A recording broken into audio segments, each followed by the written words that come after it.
Assalamualaikum warahmatullahi wabarakatuh. Segala puji bagi Allah yang Maha Adil dalam setiap ketetapannya. Sholawat serta salam senantiasa tercurah kepada baginda Nabi Muhammad Sallallahu Alaihi Wasallam, penebar rahmat dan penunjuk jalan menuju cahaya. Sahabat yang dirahmati Allah, setelah perjalanan panjang dalam serial Hati yang Terjaga, kita menyusuri ayat demi ayat yang membentuk kesadaran spiritual dan keteguhan jiwa. Kini, kita masuk pada lembaran baru dari Al-Quran, sebuah serial yang tak kalah penting. Jejak keadilan berdasarkan surat An-Nisa. Episode ke-99, Hak yang diabaikan, neraka yang didekatkan. Serial Jejak Keadilan, Surat An-Nisa, ayat 7-14. Episode kali ini adalah yang akan mengupas bagaimana Allah meletakkan hak waris sebagai fondasi keadilan sosial, bukan sekadar urusan pembagian harta, tapi pengakuan ilahi terhadap martabat setiap jiwa. Bagi laki-laki ada hak bagian dari peninggalan orang tua dan kerabat, dan bagi perempuan pun ada hak bagian. An-Nisa ayat 7. Ayat ini seolah mengetuk peradaban yang selama ini membungkam suara perempuan dan meniadakan hak sebagian anggota keluarga. Hak waris bukanlah belas kasihan, tapi ketetapan dari Tuhan. Sahabat, dahulu, banyak keluarga menganggap hanya laki-laki yang berhak menerima warisan. Anak perempuan, istri, bahkan ibu, dianggap tak perlu bagian. Tapi Allah berkata, baik sedikit atau banyak, itu adalah bagian yang telah ditentukan. Itu adalah ketetapan dari Allah. Sungguh, Allah Maha Mengetahui dan Maha Bijaksana. An-Nisa ayat 11.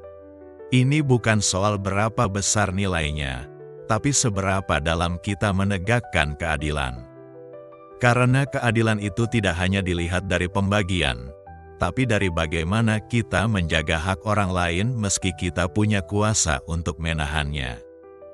Sahabat, mari kita ambil contoh kehidupan sehari-hari sebagai pembelajaran. Bayangkan seorang anak laki-laki yang ditinggal wafat ayahnya. Sang adik perempuan masih kecil. Sang ibu hanya seorang ibu rumah tangga. Saat harta warisan dibagi, ia memegang kendali karena dianggap yang paling tahu. Tapi pelan-pelan ia menyembunyikan jumlah yang sebenarnya, dengan dalih, ini demi menjaga keluarga.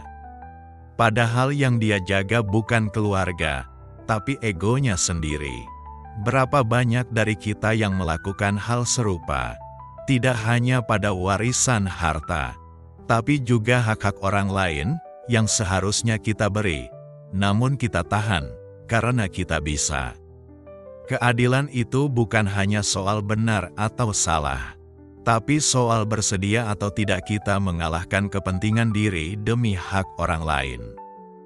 Dan yang paling menyakitkan adalah, perpecahan dalam keluarga bukan selalu karena harta yang besar. Tapi seringkali justru karena peninggalan yang nilainya kecil, seperti wajan menggoreng, cobek untuk mengulek sambal, atau bahkan kursi plastik yang sudah rapuh. Bukan karena barangnya berharga, tapi karena hati yang terlalu ingin merasa paling berhak. Berapa banyak kakak adik yang tak saling sapa selama bertahun-tahun, hanya karena tidak terima pembagian warisan. Berapa banyak ibu yang akhirnya menangis sendiri, karena anak-anaknya saling menuduh saat harta ditinggalkan ayahnya. Padahal yang paling berharga dari warisan bukanlah apa yang ditinggalkan, tapi siapa yang tetap bersama setelahnya.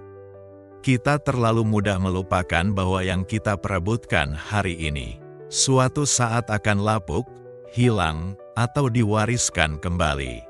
Tapi luka di hati saudara, jika tak disembuhkan, bisa diwariskan dari generasi ke generasi. Sadarlah, ketika kita menahan hak orang lain, bukan hanya harta yang kita tahan, tapi juga keberkahan yang kita usir. Kalau kepada darah daging sendiri kita bisa curang, bagaimana mungkin kita bisa adil kepada tetangga, rekan kerja, bahkan pasangan hidup? Keadilan bukan dimulai dari pengadilan, tapi dari dapur rumah kita sendiri. Bukan dimulai dari sistem negara, tapi dari cara kita bersikap terhadap saudara yang lemah dan tidak bersuara. Dan disinilah makna ayat ini menjadi nyata. Bukan hanya rincian teknis waris, tapi pesan Tuhan bahwa keadilan adalah ujian hati yang terdalam. Sejatinya, warisan bukan sekadar pembagian harta, tetapi amanah yang ditinggalkan, seluruh kehidupan alam raya ini yang ditinggalkan untuk dijaga oleh generasi berikutnya. Benda mungkin tampak kecil, nilainya bisa dihitung, tapi tanggung jawab yang terkandung di dalamnya menembus batas waktu. Ia menyambung silsilah kasih sayang, atau memutusnya bila hati dipenuhi ambisi. Warisan adalah simbol dari apa yang telah diperjuangkan oleh mereka yang lebih dulu pergi. Dan kita yang ditinggalkan, bukan hanya menerima, tapi diminta menjaga warisan itu dengan adil, jujur, dan penuh tanggung jawab. Karena sejatinya, yang diwariskan bukan cuma harta, tapi juga nama baik, cinta, dan keutuhan. Jika kita khianati amanah itu, maka bukan hanya saudara yang terluka, tapi juga generasi setelah kita yang kehilangan teladan. Sahabat, maka dari itu, mari kita lanjutkan menyimak ayat-ayat berikutnya, yang bukan hanya mengatur angka dan proporsi, tapi menuntut ketundukan hati terhadap hukum yang ditetapkan oleh Allah sendiri. Sahabat, ayat 7 hingga 12 membentangkan rincian hak-hak waris secara proporsional. Lalu, ayat 13 dan 14 datang sebagai klimaks penegasan dari Allah. Itulah batas-batas hukum Allah. Barang siapa menaati Allah dan Rasul-Nya, niscaya Allah akan memasukkannya ke dalam surga. An-Nisa ayat 13. Namun bagi yang melanggar, maka nerakalah tempat kembalinya dan ia kekal di dalamnya. An-Nisa ayat 14. Ayat ini tidak hanya menegaskan pentingnya keadilan, tapi juga memperlihatkan bahwa pelanggaran atas hak manusia adalah pelanggaran terhadap hukum Tuhan. Sahabat, kita sering memikirkan dosa sebagai zina, mencuri, atau membunuh. Tapi seringkali kita lupa bahwa menahan hak waris, menutup akses keadilan, dan membelokkan ketentuan Allah adalah dosa yang mengundang murka-Nya. Disinilah kita diuji bukan hanya soal berani memberi, tapi juga berani melepaskan. Bukan hanya soal bisa menghitung, tapi juga bersedia taat. Apakah kita sudah adil terhadap keluarga kita sendiri? Mari kita renungkan. Mungkin kita bukan ahli waris, tapi apakah kita diam ketika ada ketidakadilan terjadi di sekitar kita? Mari kita bebaskan diri kita dengan mentaati seluruh aturan, jalan yang dibuat oleh Allah Subhanahu wa Ta'ala untuk keselamatan kita di dunia sampai akhirat, yaitu Islam, iman, dan ihsan.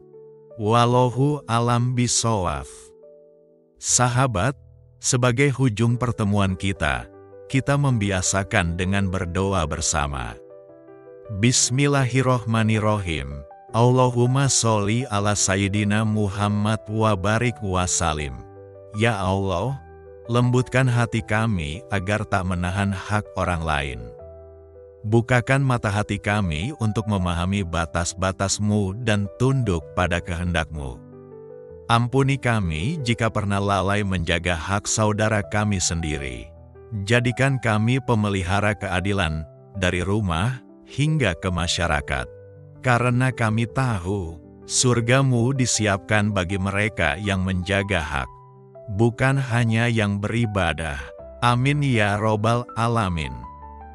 Sahabat yang dirahmati Allah, jangan lewatkan episode-episode berikutnya dalam serial Jejak Keadilan. Bagikan ke teman dan keluarga agar jadi amal jariah.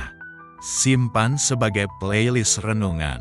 Tinggalkan komentar tentang pengalamanmu menjaga atau menuntut hak secara adil. Sampai jumpa di episode berikutnya. Wallahu muwafiq ila aqwamit thoriq. Subhanakallahumma wa bihamdika, asyhadu an la ilaha illa anta, astagfiruka wa atubu ilaik. Wassalamualaikum warahmatullahi wabarakatuh.